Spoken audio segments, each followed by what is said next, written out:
The Wonderful Wizard of Oz by L. Frank Baum. Chapter 1. The Cyclone. Dorothy lived in the midst of the great Kansas prairies, with Uncle Henry, who was a farmer, and Aunt Em, who was the farmer's wife. Their house was small, for the lumber to build it had to be carried by wagon many miles. There were 4 walls, a floor, and a roof, which made one room, and this room contained a rusty-looking cook-stove, a cupboard for the dishes, a table, 3 or 4 chairs, and the beds. Uncle Henry and Aunt Em had a big bed in one corner, and Dorothy a little bed in another corner. There was no garret at all, and no cellar, except a small hole dug in the ground called a cyclone cellar, where the family could go in case one of those great whirlwinds arose, mighty enough to crush any building in its path. It was reached by a trap-door in the middle of the floor, from which a ladder led down into the small dark hole. When Dorothy stood in the doorway and looked around, she could see nothing but the great gray prairie on every side. Not a tree nor a house broke the broad sweep of flat country that reached to the edge of the sky in all directions. The sun had baked the plowed land into a gray mass, with little cracks running through it. Even the grass was not green, for the sun had burned the tops of the long blades until they were the same gray color to be seen everywhere. Once the house had been painted, but the sun blistered the paint and the rains washed it away, and now the house was as dull and gray as everything else. When Aunt Em came there to live, she was a young, pretty wife. The sun and wind had changed her, too. They had taken the sparkle from her eyes and left them a somber gray. They had taken the red from her cheeks and lips, and they were gray also. She was thin and gaunt and never smiled now. When Dorothy, who was an orphan, first came to her, Aunt Em had been so startled by the child's laughter that she would scream and press her hand upon her heart whenever Dorothy's merry voice reached her ears, and she still looked at the little girl with wonder that she could find anything to laugh at. Uncle Henry never laughed. He worked hard from morning till night, and did not know what joy was. He was gray also, from his long beard to his rough boots, and he looked stern and solemn and rarely spoke. It was Toto that made Dorothy laugh, and saved her from growing as gray as her other surroundings. Toto was not gray. He was a little black dog, with long silky hair and small black eyes that twinkled merrily on either side of his funny wee nose. Toto played all day long, and Dorothy played with him and loved him dearly. Today, however, they were not playing. Uncle Henry sat upon the doorstep and looked anxiously at the sky, which was even grayer than usual. Dorothy stood in the door with Toto in her arms, and looked at the sky too. Aunt Em was washing the dishes. From the far north they heard a low wail of the wind, and Uncle Henry and Dorothy could see where the long grass bowed in waves before the coming storm. There now came a sharp whistling in the air from the south, and as they turned their eyes that way, they saw ripples in the grass coming from that direction also. Suddenly Uncle Henry stood up. "There's a cyclone coming, Em," he called to his wife. "I'll go look after the stock." Then he ran toward the sheds where the cows and horses were kept. Aunt Em dropped her work and came to the door. One glance told her of the danger close at hand. "Quick, Dorothy!" she screamed. "Run for the cellar!" Toto jumped out of Dorothy's arms and hid under the bed, and the girls started to get him. Aunt Em, badly frightened, threw open the trap-door in the floor and climbed down the ladder into the small dark hole. Dorothy caught Toto at last and started to follow her aunt. When she was halfway across the room, there came a great shriek from the wind, and the house shook so hard that she lost her footing and sat down suddenly upon the floor. Then a strange thing happened. The house whirled around 2 or 3 times and rose slowly through the air.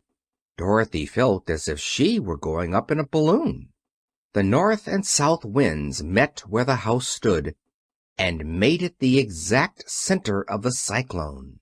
In the middle of a cyclone the air is generally still, but the great pressure of the wind on every side of the house raised it up higher and higher until it was at the very top of the cyclone, and there it remained and was carried miles and miles away as easily as you could carry a feather.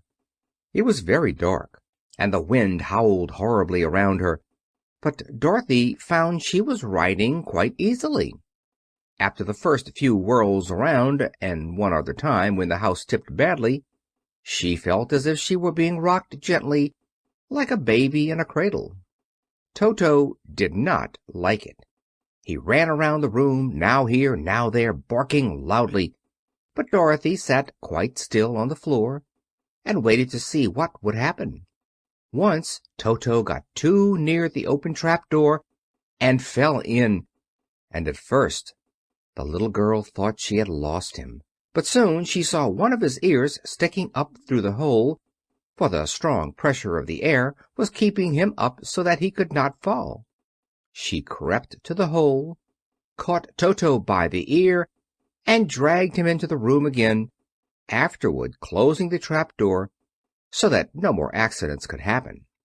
Hour after hour passed away, and slowly Dorothy got over her fright. But she felt quite lonely, and the wind shrieked so loudly all about her that she nearly became deaf.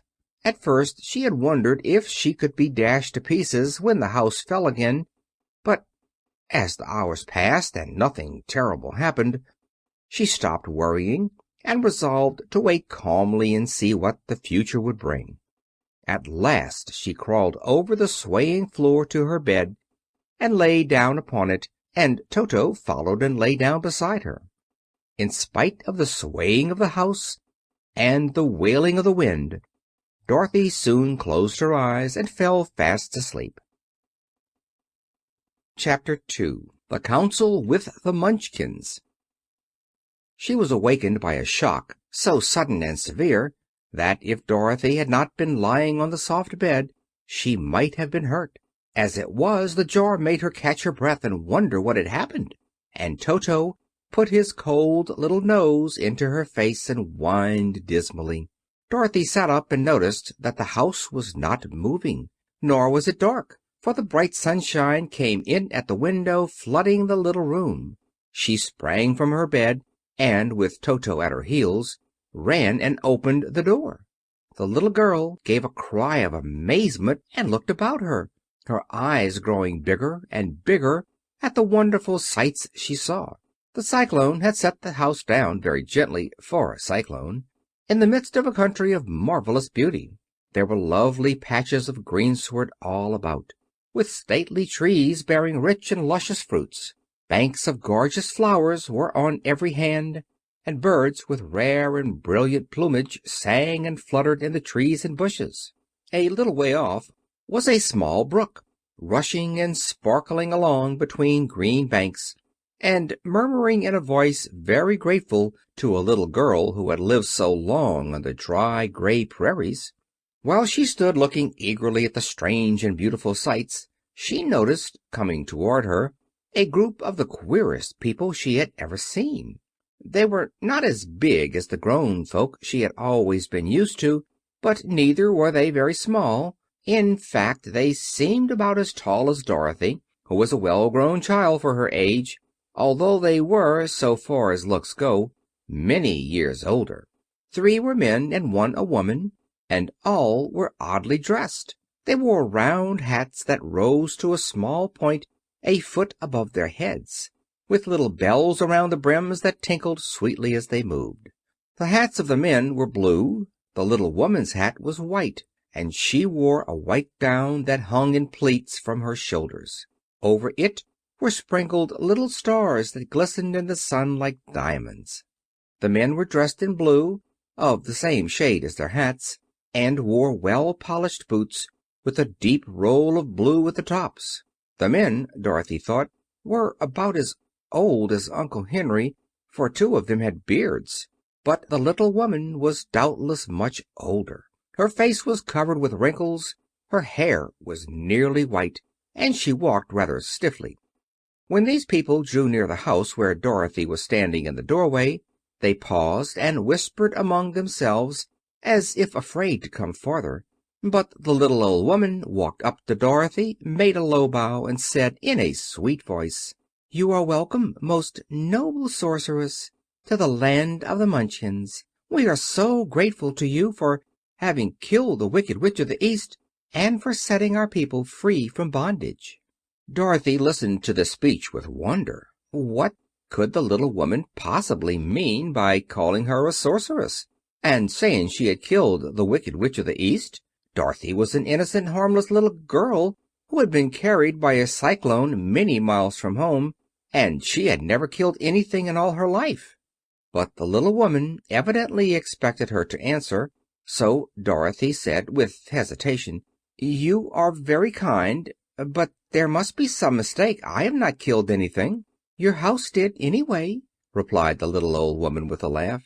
"And that is the same thing. See," she continued, pointing to the corner of the house. "There are her 2 feet, still sticking out from under a block of wood." Dorothy looked and gave a little cry of fright. There, indeed, just under the corner of the great beam the house rested on, 2 feet were sticking out, shod in silver shoes with pointed toes. "Oh dear!" cried Dorothy, clasping her hands together in dismay. "The house must have fallen on her. Whatever shall we do?" "There is nothing to be done," said the little woman calmly. "But who was she?" asked Dorothy. "She was the Wicked Witch of the East, as I said," answered the little woman.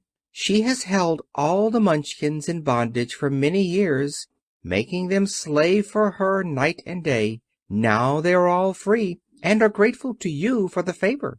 "Who are the Munchkins?" inquired Dorothy. "They are the people who live in this land of the East, where the Wicked Witch ruled." "Are you a Munchkin?" asked Dorothy. "No, but I am their friend, although I live in the land of the North. When they saw the Witch of the East was dead, the Munchkins sent a swift messenger to me, and I came at once. I am the Witch of the North." "Oh, gracious!" cried Dorothy. "Are you a real witch?" "Yes, indeed," answered the little woman. "But I am a good witch, and the people love me. I am not so powerful as the Wicked Witch was who ruled here, or I should have set the people free myself." "But I thought all witches were wicked," said the girl, who was half frightened at facing a real witch.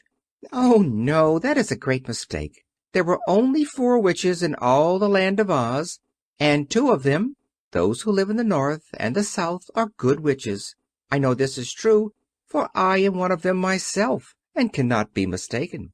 Those who dwelt in the East and the West were indeed wicked witches, but now that you have killed one of them, there is but one wicked witch in all the land of Oz, the one who lives in the West." "But," said Dorothy with a moment's thought, "Aunt Em has told me that the witches were all dead years and years ago." "Who is Aunt Em?" inquired the little old woman.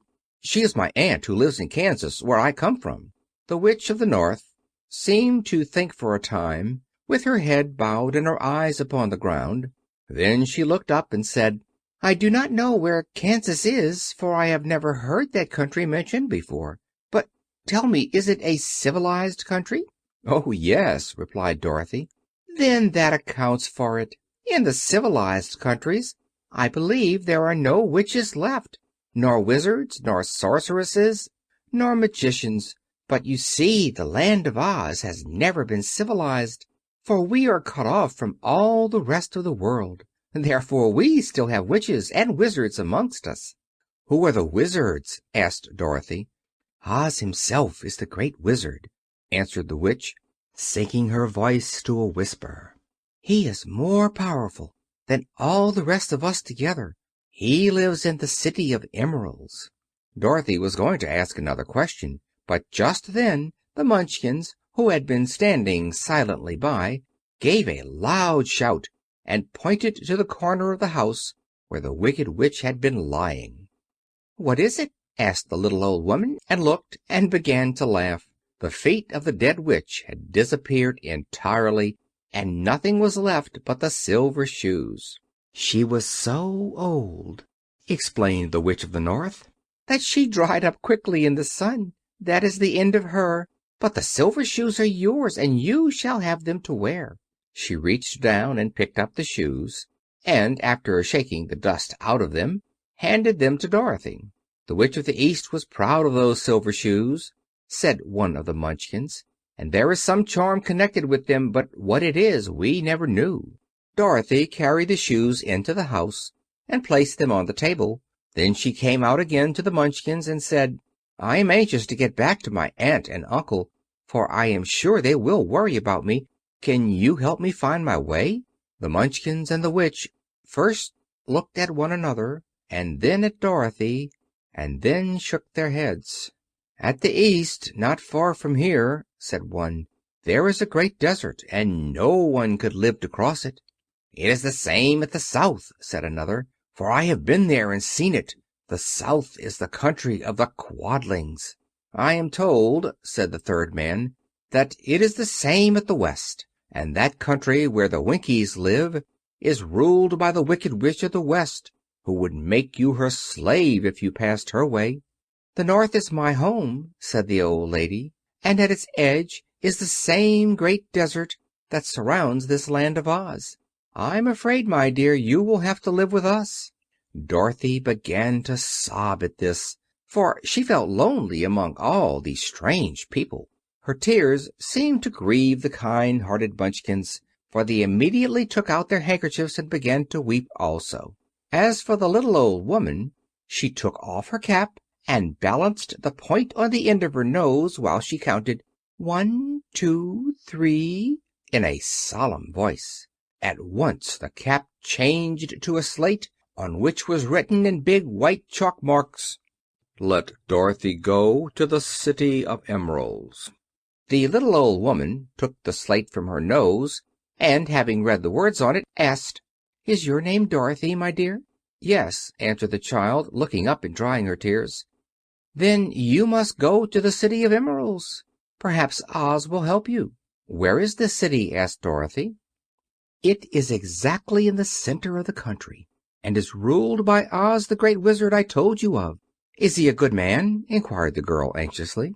"He is a good wizard. Whether he is a man or not I cannot tell you, for I have never seen him." "How can I get there?" asked Dorothy. "You must walk.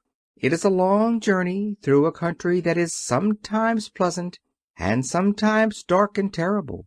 However, I will use all the magic arts I know of to keep you from harm." "Won't you go with me?" pleaded the girl, who had begun to look upon the little old woman as her only friend. "No, I cannot do that," she replied, "but I will give you my kiss, and no one will dare injure a person who has been kissed by the Witch of the North." She came close to Dorothy and kissed her gently on the forehead. Where her lips touched the girl they left a round, shining mark, as Dorothy found out soon after. "The road to the City of Emeralds is paved with yellow brick," said the Witch, "so you cannot miss it. When you get to Oz, do not be afraid of him, but tell your story and ask him to help you. Goodbye, my dear." The three Munchkins bowed low to her and wished her a pleasant journey, after which they walked away through the trees.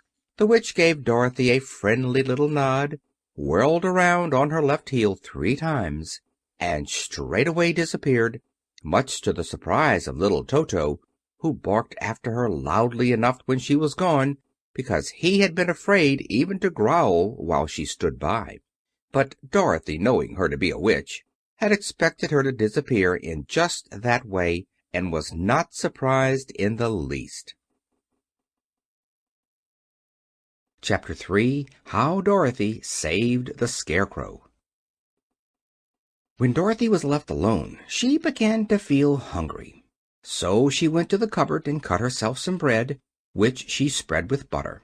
She gave some to Toto, and taking a pail from the shelf, she carried it down to the little brook and filled it with clear, sparkling water. Toto ran over to the trees and began to bark at the bird sitting there. Dorothy went to get him and saw such delicious fruit hanging from the branches that she gathered some of it, finding it just what she wanted to help out her breakfast. Then she went back to the house, and having helped herself and Toto to a good drink of cool, clear water, she set about making ready for the journey to the City of Emeralds. Dorothy had only one other dress, but that happened to be clean and was hanging on a peg beside her bed. It was gingham with checks of white and blue, and although the blue was somewhat faded with many washings, it was still a pretty frock. The girl washed herself carefully, dressed herself in the clean gingham, and tied her pink sunbonnet on her head. She took a little basket and filled it with bread from the cupboard, laying a white cloth over the top. Then she looked down at her feet and noticed how old and worn her shoes were. "They surely will never do for a long journey, Toto," she said. And Toto looked up into her face with his little black eyes, and wagged his tail to show he knew what she meant. At that moment Dorothy saw lying on the table the silver shoes that had belonged to the Witch of the East. "I wonder if they will fit me," she said to Toto. "They would be just the thing to take a long walk in, for they could not wear out." She took off her old leather shoes and tried on the silver ones, which fitted her as well as if they had been made for her. Finally she picked up her basket. "Come along, Toto," she said. "We will go to the Emerald City and ask the Great Oz how to get back to Kansas again." She closed the door, locked it, and put the key carefully in the pocket of her dress. And so, with Toto trotting along soberly behind her, she started on her journey. There were several roads nearby, but it did not take her long to find the one paved with yellow bricks. Within a short time she was walking briskly toward the Emerald City, her silver shoes tinkling merrily on the hard yellow roadbed.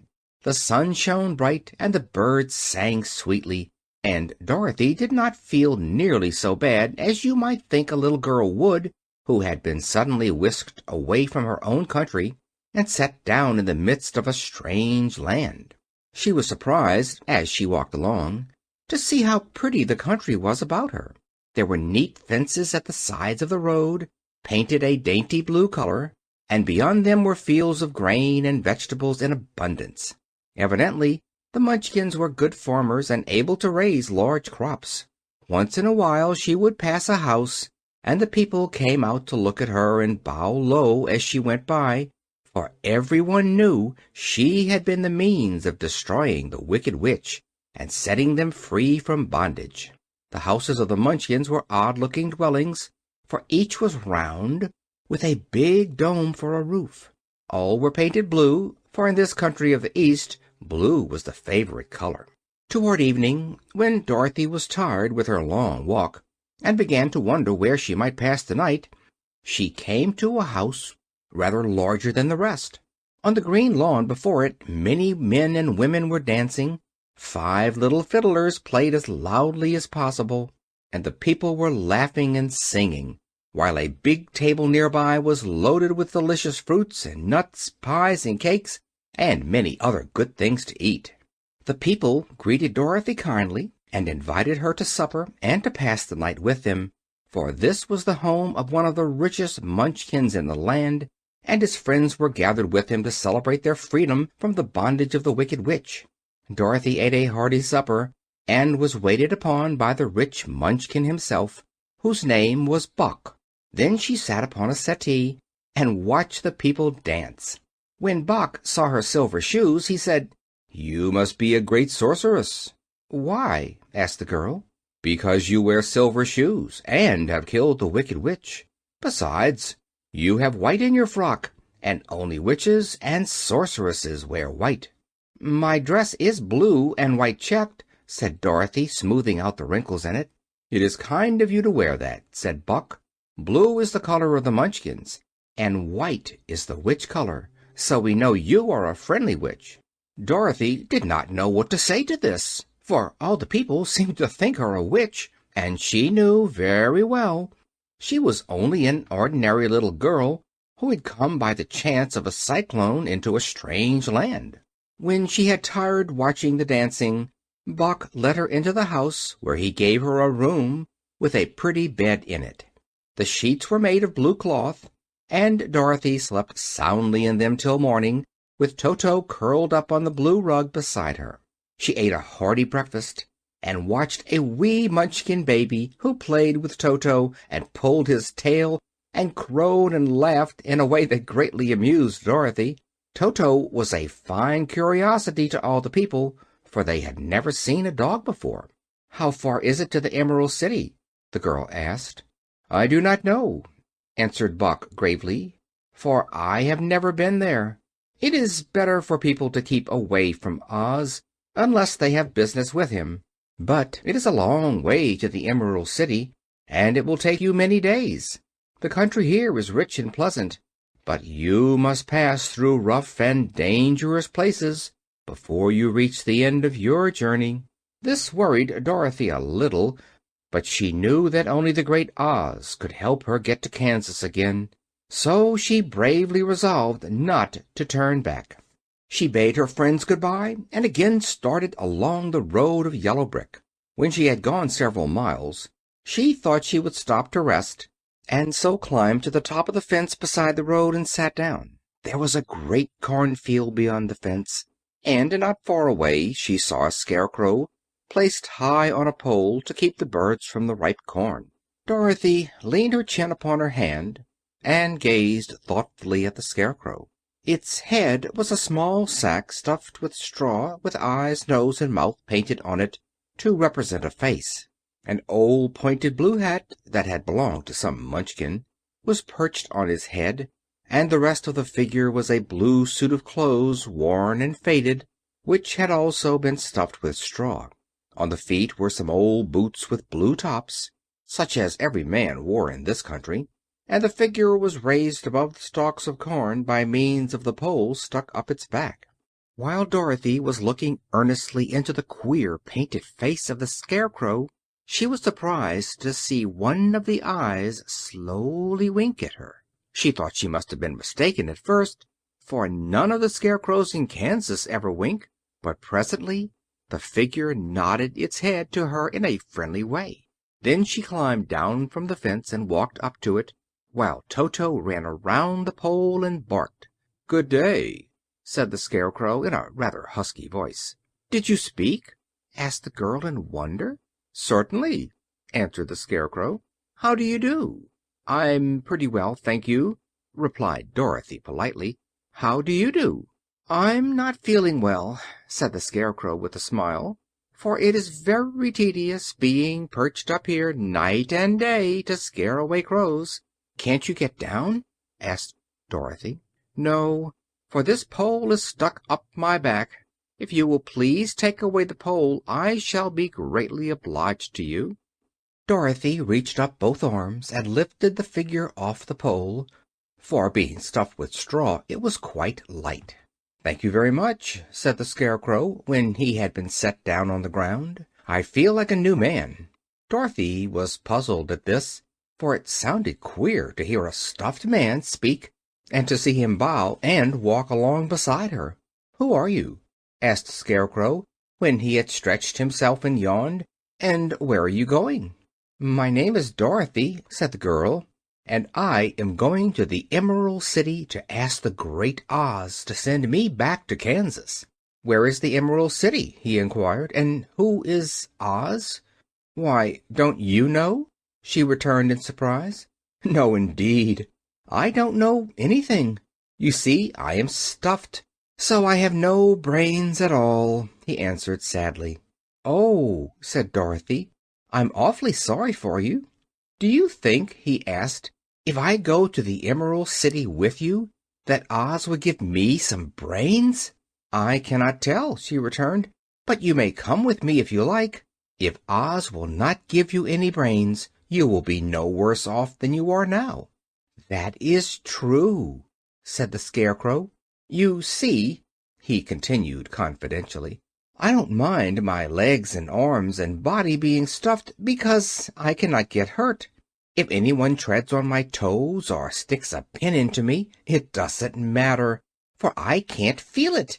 But I do not want people to call me a fool. And if my head stays stuffed with straw, instead of with brains, as yours is, how am I ever to know anything?" "I understand how you feel," said the little girl, who was truly sorry for him. "If you will come with me, I'll ask Oz to do all he can for you." "Thank you," he answered gratefully. They walked back to the road. Dorothy helped him over the fence, and they started along the path of yellow brick for the Emerald City. Toto did not like this addition to the party at first. He smelled around the stuffed man as if he suspected there might be a nest of rats in the straw, and he often growled in an unfriendly way at the Scarecrow. "Don't mind Toto," said Dorothy to her new friend. "He never bites." "Oh, I'm not afraid," replied the Scarecrow. "He can't hurt the straw. Do let me carry that basket for you. I shall not mind it, for I can't get tired. I'll tell you a secret," he continued as he walked along. "There is only one thing in the world I am afraid of." "What is that?" asked Dorothy. "The Munchkin farmer who made you?" "No," answered the Scarecrow. "It is a lighted match." Chapter 4. The Road Through the Forest. After a few hours the road began to be rough, and the walking grew so difficult that the Scarecrow often stumbled over the yellow bricks, which were here very uneven. Sometimes, indeed, they were broken or missing altogether, leaving holes that Toto jumped across and Dorothy walked around. As for the Scarecrow, having no brains, he walked straight ahead, and so stepped into the holes and fell at full length on the hard bricks. It never hurt him, however, and Dorothy would pick him up and set him upon his feet again, while he joined her in laughing merrily at his own mishap. The farms were not nearly so well cared for here as they were farther back. There were fewer houses and fewer fruit trees, and the farther they went the more dismal and lonesome the country became. At noon they sat down by the roadside, near a little brook, and Dorothy opened her basket and got out some bread. She offered a piece to the Scarecrow, but he refused. "I am never hungry," he said, "and it is a lucky thing I am not, for my mouth is only painted, and if I should cut a hole in it so I could eat, the straw I am stuffed with would come out, and that would spoil the shape of my head." Dorothy saw at once that this was true, so she only nodded and went on eating her bread. "Tell me something about yourself and the country you came from," said the Scarecrow, when she had finished her dinner. So she told him all about Kansas, and how gray everything was there, and how the cyclone had carried her to this queer land of Oz. The Scarecrow listened carefully and said, "I cannot understand why you should wish to leave this beautiful country and go back to the dry, gray place you call Kansas." "That is because you have no brains," answered the girl. "No matter how dreary and gray our homes are, we people of flesh and blood would rather live there than in any other country, be it ever so beautiful. There is no place like home." The Scarecrow sighed. "Of course, I cannot understand it," he said. "If your heads were stuffed with straw, like mine, you would probably all live in the beautiful places, and then Kansas would have no people at all. It is fortunate for Kansas that you have brains." "Won't you tell me a story while we are resting?" asked the child. The Scarecrow looked at her reproachfully and answered, "My life has been so short that I really know nothing whatever. I was only made day before yesterday. What happened in the world before that time is all unknown to me. Luckily, when the farmer made my head, one of the first things he did was to paint my ears, so that I heard what was going on. There was another Munchkin with him, and the first thing I heard was the farmer saying, 'How do you like those ears?' 'They aren't straight,' answered the other. 'Never mind,' said the farmer, 'they are ears just the same,' which was true enough. 'Now I'll make the eyes,' said the farmer. So he painted my right eye, and as soon as it was finished I found myself looking at him and everything around me with a great deal of curiosity, for this was my first glimpse of the world. "That's a rather pretty eye," remarked the Munchkin, who was watching the farmer. "Blue paint is just the color for eyes." "I think I'll make the other a little bigger," said the farmer. And when the second eye was done I could see much better than before. Then he made my nose and my mouth. But I did not speak, because at that time I didn't know what a mouth was for. I had the fun of watching them make my body and my arms and legs, and when they fastened on my head at last I felt very proud, for I thought I was just as good a man as anyone. "This fellow will scare the crows fast enough," said the farmer. "He looks just like a man." "Why, he is a man," said the other, and I quite agreed with him. The farmer carried me under his arm to the cornfield, and set me up on a tall stick where you found me. He and his friend soon after walked away and left me alone. I did not like to be deserted this way, so I tried to walk after them, but my feet would not touch the ground, and I was forced to stay on that pole. It was a lonely life to lead, for I had nothing to think of, having been made such a little while before. Many crows and other birds flew into the cornfield, but as soon as they saw me they flew away again, thinking I was a Munchkin, and this pleased me and made me feel that I was quite an important person. By and by an old crow flew near me, and after looking at me carefully he perched on my shoulder and said, "I wonder if that farmer thought to fool me in this clumsy manner? Any crow of sense could see that you were only stuffed with straw." Then he hopped down at my feet and ate all the corn he wanted. The other birds, seeing he was not harmed by me, came to eat the corn too, so in a short time there was a great flock of them about me. I felt sad at this, for it showed I was not such a good scarecrow after all. But the old crow comforted me, saying, "If you only had brains in your head, you would be as good a man as any of them, and a better man than some of them. Brains are the only thing worth having in this world, no matter whether one is a crow or a man." After the crows had gone I thought this over, and decided I would try hard to get some brains. By good luck you came along and pulled me off the stake, and from what you say I am sure the great Oz will give me brains as soon as we get to the Emerald City. "I hope so," said Dorothy earnestly, "since you seem anxious to have them." "Oh, yes, I am anxious," returned the Scarecrow. "It is such an uncomfortable feeling to know one is a fool." "Well," said the girl, "let us go," and she handed the basket to the Scarecrow. There were no fences at all by the roadside now, and the land was rough and untilled. Toward evening they came to a great forest, where the trees grew so big and close together that their branches met over the road of yellow brick. It was almost dark under the trees, for the branches shut out the daylight, but the travelers did not stop and went on into the forest. "If this road goes in, it must come out," said the Scarecrow, "and as the Emerald City is at the other end of the road, we must go wherever it leads us." "Anyone would know that," said Dorothy. "Certainly, that is why I know it," returned the Scarecrow. "If it required brains to figure it out, I never should have said it." After an hour or so the light faded away, and they found themselves stumbling along in the darkness. Dorothy could not see at all, but Toto could, for some dogs see very well in the dark, and the Scarecrow declared he could see as well as by day. So she took hold of his arm and managed to get along fairly well. "If you see any house or any place where we can pass the night," she said, "you must tell me, for it is very uncomfortable walking in the dark." Soon after the Scarecrow stopped. "I see a little cottage at the right of us," he said, "built of logs and branches. Shall we go there?" "Yes, indeed," answered the child. "I am all tired out." So the Scarecrow led her through the trees until they reached the cottage, and Dorothy entered and found a bed of dried leaves in one corner.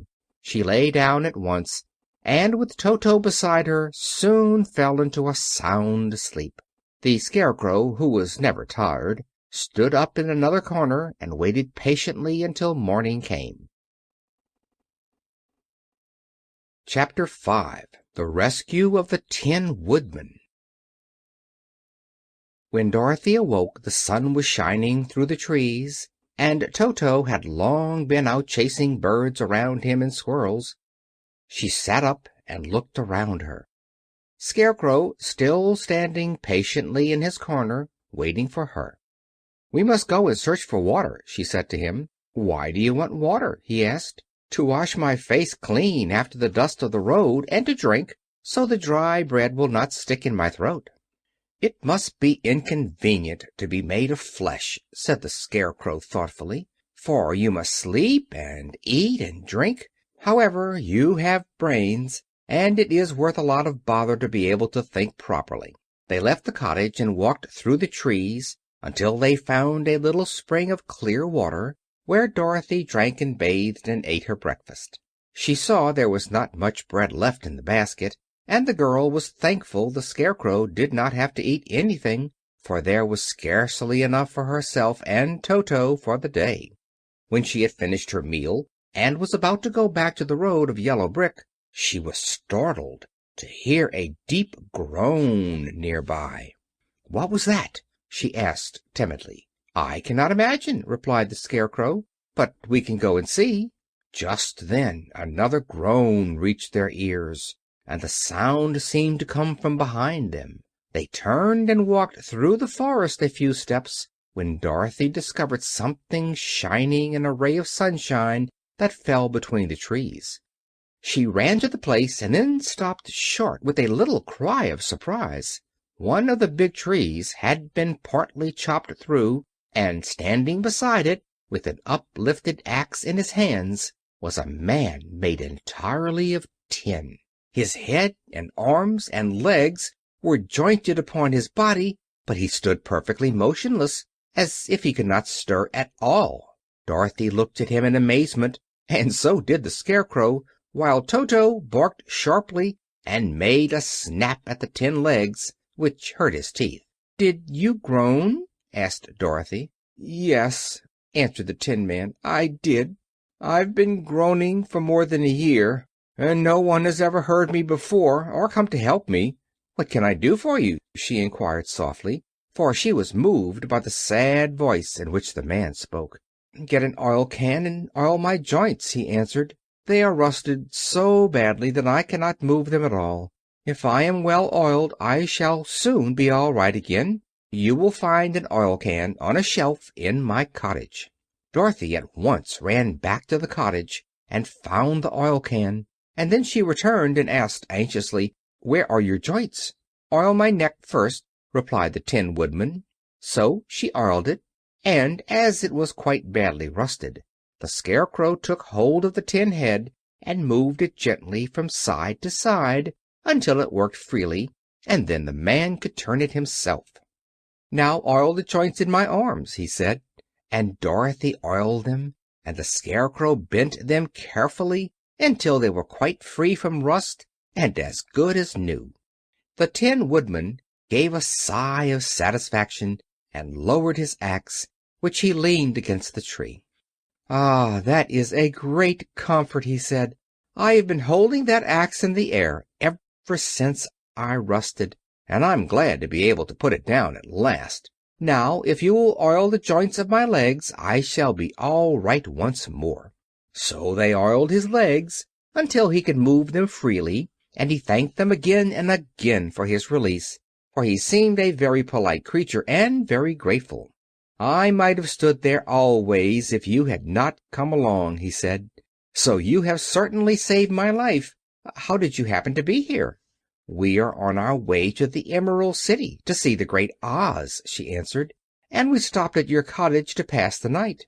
"Why do you wish to see Oz?" he asked. "I want him to send me back to Kansas, and the Scarecrow wants him to put a few brains into his head," she replied. The Tin Woodman appeared to think deeply for a moment. Then he said, "Do you suppose Oz could give me a heart?"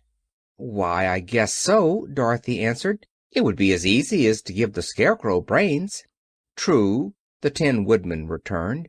"So if you will allow me to join your party, I will also go to the Emerald City and ask Oz to help me." "Come along," said the Scarecrow heartily, and Dorothy added that she would be pleased to have his company. So the Tin Woodman shouldered his axe, and they all passed through the forest until they came to the road that was paved with yellow brick. The Tin Woodman had asked Dorothy to put the oil can in her basket, for, he said, if I should get caught in the rain and rust again, I would need the oil can badly. It was a bit of good luck to have their new comrade join the party, for soon after they had begun their journey again, they came to a place where the trees and branches grew so thick over the road that the travelers could not pass. But the Tin Woodman set to work with his axe and chopped so well that soon he cleared a passage for the entire party. Dorothy was thinking so earnestly as they walked along that she did not notice when the Scarecrow stumbled into a hole and rolled over to the side of the road. Indeed, he was obliged to call her to help him up again. "Why didn't you walk around the hole?" asked the Tin Woodman. "I don't know enough," replied the Scarecrow cheerfully. "My head is stuffed with straw, you know, and that is why I am going to Oz to ask him for some brains." "Oh, I see," said the Tin Woodman. "But after all, brains are not the best things in the world." "Have you any?" inquired the Scarecrow. "No, my head is quite empty," answered the Woodman. "But once I had brains, and a heart also, so having tried them both, I should much rather have a heart." "And why is that?" asked the Scarecrow.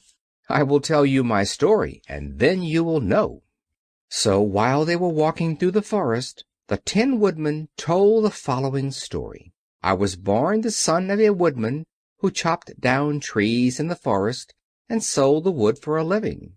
When I grew up, I too became a wood chopper, and after my father died I took care of my old mother as long as she lived. Then I made up my mind that instead of living alone I would marry, so that I might not become lonely. There was one of the Munchkin girls who was so beautiful that I soon grew to love her with all my heart. She, on her part, promised to marry me as soon as I could earn enough money to build a better house for her. So I set to work harder than ever. But the girl lived with an old woman who did not want her to marry anyone, for she was so lazy she wished the girl to remain with her and do the cooking and the housework. So the old woman went to the Wicked Witch of the East and promised her 2 sheep and a cow if she would prevent the marriage. Thereupon the Wicked Witch enchanted my axe, and when I was chopping away at my best one day, for I was anxious to get the new house and my wife as soon as possible, the axe slipped all at once and cut off my left leg.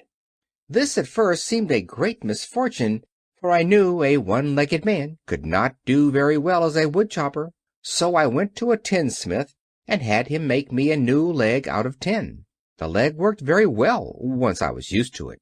But my action angered the Wicked Witch of the East, for she had promised the old woman I should not marry the pretty Munchkin girl.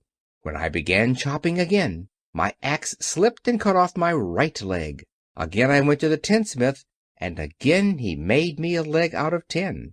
After this the enchanted axe cut off my arms one after the other, but nothing daunted, I had them replaced with tin ones. The Wicked Witch then made the axe slip and cut off my head, and at first I thought that was the end of me, but the tinsmith happened to come along, and he made me a new head out of tin. I thought I had beaten the Wicked Witch then, and I worked harder than ever, but I little knew how cruel my enemy could be. She thought of a new way to kill my love for the beautiful Munchkin maiden, and made my axe slip again, so that it cut right through my body, splitting me into 2 halves. Once more the tinsmith came to my help and made me a body of tin, fastening my tin arms and legs and head to it by means of joints, so that I could move around as well as ever. But, alas! I had now no heart, so that I lost all my love for the Munchkin girl, and did not care whether I married her or not. I suppose she is still living with the old woman, waiting for me to come after her. My body shone so brightly in the sun that I felt very proud of it, and it did not matter now if my axe slipped, for it could not cut me. There was only one danger, that my joints would rust. But I kept an oil can in my cottage and took care to oil myself whenever I needed it. However, there came a day when I forgot to do this, and being caught in a rainstorm, before I thought of the danger my joints had rusted, and I was left to stand in the woods until you came to help me. It was a terrible thing to undergo, but during the year I stood there I had time to think that the greatest loss I had known was the loss of my heart. While I was in love I was the happiest man on earth, but no one can love who has not a heart, and so I am resolved to ask Oz to give me one. If he does, I will go back to the Munchkin maiden and marry her." Both Dorothy and the Scarecrow had been greatly interested in the story of the Tin Woodman, and now they knew why he was so anxious to get a new heart. "All the same," said the Scarecrow, "I shall ask for brains instead of a heart, for a fool would not know what to do with a heart if he had one." "I shall take the heart," returned the Tin Woodman, "for brains do not make one happy, and happiness is the best thing in the world." Dorothy did not say anything, for she was puzzled to know which of her two friends was right, and she decided if she could only get back to Kansas and Aunt Em, it did not matter so much whether the Woodman had no brains and the Scarecrow no heart, or each got what he wanted. What worried her most was that the bread was nearly gone, and another meal for herself and Toto would empty the basket. To be sure, neither the Woodman nor the Scarecrow ever ate anything, but she was not made of tin or straw, and could not live unless she was fed. Chapter 6. The Cowardly Lion. All this time Dorothy and her companions had been walking through the thick woods. The road was paved with yellow brick, but these were much covered by dried branches and dead leaves from trees, and the walking was not at all good. There were few birds in this part of the forest, for birds love the open country where there is plenty of sunshine. But now and then there came a deep growl from some wild animal hidden among the trees. These sounds made the little girl's heart beat fast, for she did not know what made them. But Toto knew, and he walked close to Dorothy's side and did not even bark in return. "How long will it be," the child asked of the Tin Woodman, "before we are out of the forest?" "I cannot tell," was the answer, "for I have never been to the Emerald City, but my father went there once when I was a boy, and he said it was a long journey through a dangerous country, although nearer to the city where Oz dwells. The country is beautiful, but I am not afraid so long as I have my oil can, and nothing can hurt the Scarecrow while you bear upon your forehead the mark of the Good Witch's kiss, and that will protect you from harm." "But Toto," said the girl anxiously, "what will protect him?" "We must protect him ourselves if he is in danger," replied the Tin Woodman. Just as he spoke, there came from the forest a terrible roar, and the next moment a great lion bounded into the road. With one blow of his paw he sent the Scarecrow spinning over and over to the edge of the road, and then he struck at the Tin Woodman with his sharp claws. But to the lion's surprise he could make no impression on the tin, although the Woodman fell over in the road and lay still. Little Toto, now that he had an enemy to face, ran barking toward the lion, and the great beast had opened his mouth to bite the dog, when Dorothy, fearing Toto would be killed, and heedless of danger, rushed forward and slapped the lion upon his nose as hard as she could, while she cried out, "Don't you dare bite Toto! You ought to be ashamed of yourself, a big beast like you to bite a poor little dog." "I didn't bite him," said the lion, as he rubbed his nose with his paw where Dorothy had hit it. "No, but you tried to," she retorted. "You are nothing but a big coward." "I know it," said the lion, hanging his head in shame. "I've always known it, but how can I help it?" "I don't know, I'm sure. To think of you striking a stuffed man like the poor Scarecrow!" "Is he stuffed?" asked the lion in surprise. as he watched her pick up the Scarecrow and set him upon his feet while she patted him into shape again. "Of course he's stuffed," replied Dorothy, who was still angry. "That's why he went over so easily," remarked the Lion. "It astonished me to see him whirl around so. Is the other one stuffed also?" "No," said Dorothy, "he's made of tin," and she helped the Woodman up again. "That's why he nearly blunted my claws," said the Lion. "When they scratched against the tin, it made a cold shiver run down my back. What is that little animal you are so tender of?" "He is my dog, Toto," answered Dorothy. "Is he made of tin or stuffed?" asked the Lion. "Neither. He's a meat dog," said the girl. "Oh, he's a curious animal, and seems remarkably small now that I look at him. No one would think of biting such a little thing, except a coward like me," continued the Lion sadly. "What makes you a coward?" asked Dorothy, looking at the great beast in wonder, for he was as big as a small horse. "It's a mystery," replied the Lion. "I suppose I was born that way. All the other animals in the forest naturally expect me to be brave, for the lion is everywhere thought to be the king of beasts. I learned that if I roared very loudly, every living thing was frightened and got out of my way. Whenever I've met a man, I've been awfully scared, but I just roared at him, and he has always run away as fast as he could go. If the elephants and the tigers and the bears have ever tried to fight me, I should have run myself. I'm such a coward. But just as soon as they hear me roar, they all try to get away from me, and of course I let them go."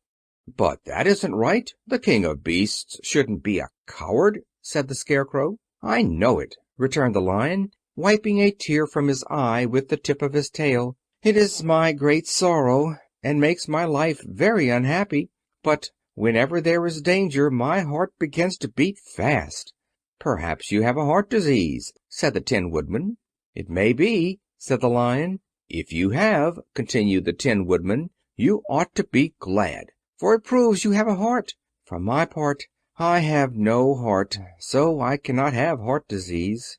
"Perhaps," said the Lion thoughtfully, "if I had no heart, I should not be a coward." "Have you brains?" asked the Scarecrow. "I suppose so. I've never looked to see," replied the Lion. "I am going to the Great Oz to ask him to give me some," remarked the Scarecrow, "for my head is stuffed with straw." "And I am going to ask him to give me a heart," said the Woodman. "And I am going to ask him to send Toto and me back to Kansas," added Dorothy. "Do you think Oz could give me courage?" asked the Cowardly Lion. "Just as easily as he could give me brains," said the Scarecrow. "Or give me a heart," said the Tin Woodman. "Or send me back to Kansas," said Dorothy. "Then if you don't mind, I'll go with you," said the Lion, "for my life is simply unbearable without a bit of courage." "You will be very welcome," answered Dorothy, "for you will help to keep away the other wild beasts. It seems to me they must be more cowardly than you, if they allow you to scare them so easily." "They really are," said the Lion, "but that doesn't make me any braver, and as long as I know myself to be a coward, I shall be unhappy." So once more the little company set off upon the journey, the Lion walking with stately strides at Dorothy's side. Toto did not approve this new comrade at first, for he could not forget how nearly he had been crushed between the Lion's great jaws. But after a time he became more at ease, and presently Toto and the Cowardly Lion had grown to be good friends. During the rest of that day there was no other adventure to mar the peace of their journey. Once, indeed, the Tin Woodman stepped upon a beetle that was crawling along the road, and killed the poor little thing. This made the Tin Woodman very unhappy, for he was always careful not to hurt any living creature, and as he walked along he wept several tears of sorrow and regret. These tears ran slowly down his face and over the hinges of his jaw, and there they rusted. When Dorothy presented him a question, the Tin Woodman could not open his mouth, for his jaws were tightly rusted together. He became greatly frightened at this, and made many motions to Dorothy to relieve him, but she could not understand. The Lion was also puzzled to know what was wrong, but the Scarecrow seized the oil can from Dorothy's basket and oiled the Woodman's jaws, so that after a few moments he could talk as well as before. "This will serve me a lesson," said he, "to look where I step, for if I should kill another bug or beetle I should surely cry again, and crying rusts my jaws so that I cannot speak." Thereafter he walked very carefully, with his eyes on the road, and when he saw a tiny ant toiling by he would step over it so as not to harm it. The Tin Woodman knew very well he had no heart, and therefore he took great care never to be cruel or unkind to anything. "You people with hearts," he said, "have something to guide you, and need never do wrong. But I have no heart, and so I must be very careful. When Oz gives me a heart, of course I needn't mind so much."